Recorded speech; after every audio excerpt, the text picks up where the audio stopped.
Jiggy baby, no matter frequency.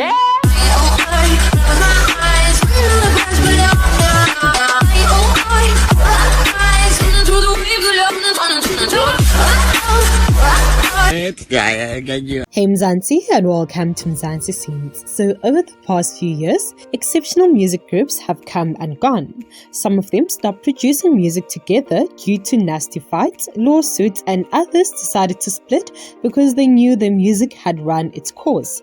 In this video, we have a look at 5 South African music groups who split up. At number 1, we have The Soil. The Soil is a South African a cappella group formed in 2003. At the beginning, the group consisted of 4 members, Buhlebendalo Mda, Nzika Nxanga, Lupindo Nxanga, and Something Soweto. However, Something Soweto was the first to leave the group. Sam opened up about his exit from the group, claiming he helped revolutionize their sound and watching their success depressed him. After founding the group, he left it to focus on his solo career and was often ashamed to tell people that he was once part of The Soil.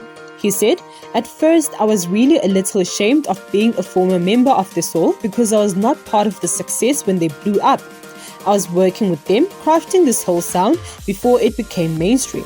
So to see them doing all these amazing things without me in the middle, it was really depressing and I tried to run away from it." Sam and the rest of The Soul bandmates formed the group soon after finishing school, and things fell apart when they were offered a recording deal.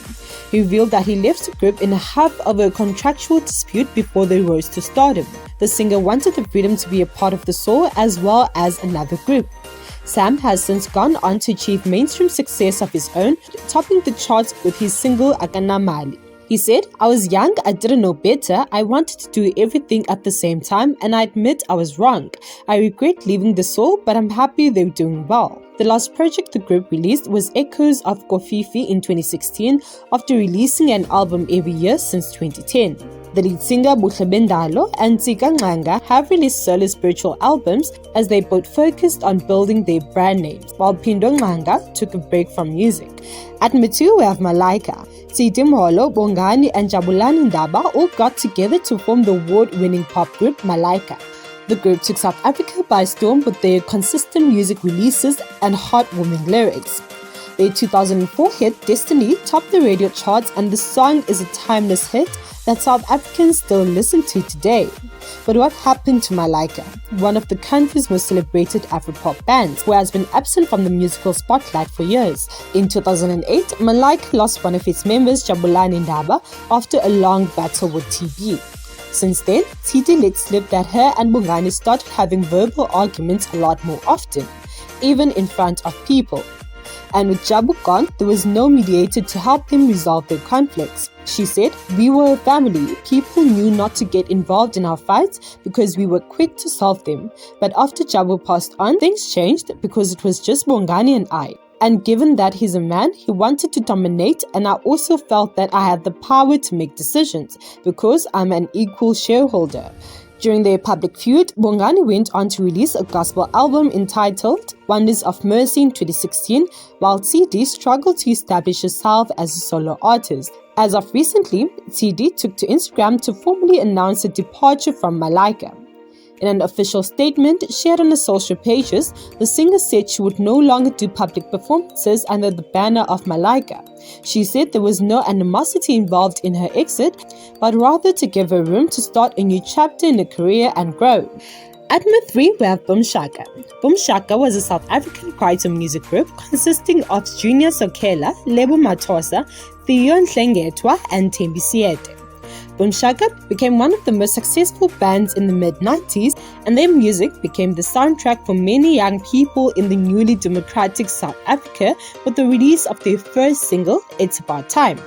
Shaka was able to break into the international market and achieved success outside of South Africa in London, amongst other places.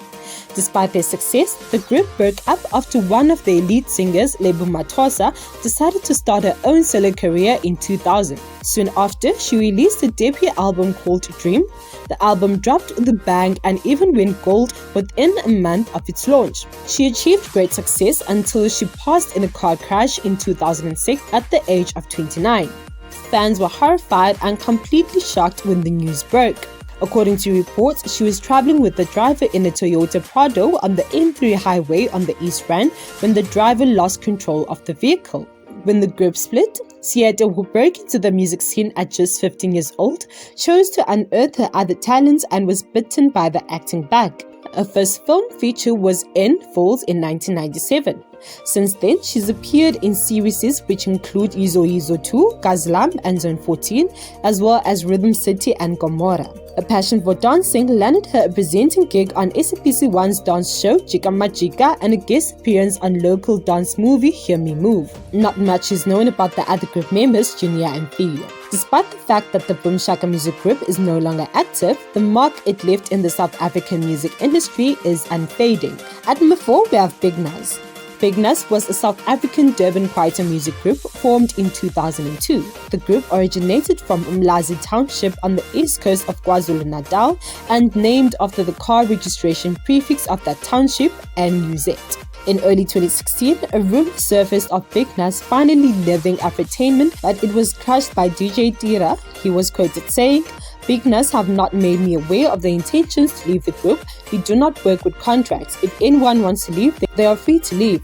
It is not a matter of contract." However, it is quite evident over the past few years that their relationship with Afrotainment had been shaky. There had been much speculation about DJ Tira's relationship with two of Big Nuz's remaining members, Danger and Mampinja. After the passing of Arma Shesha, who was the third member of Big Nuz, Danger and Mampinja seemed to take control of their music and career decisions. They were not under the wing of DJ Tira no longer.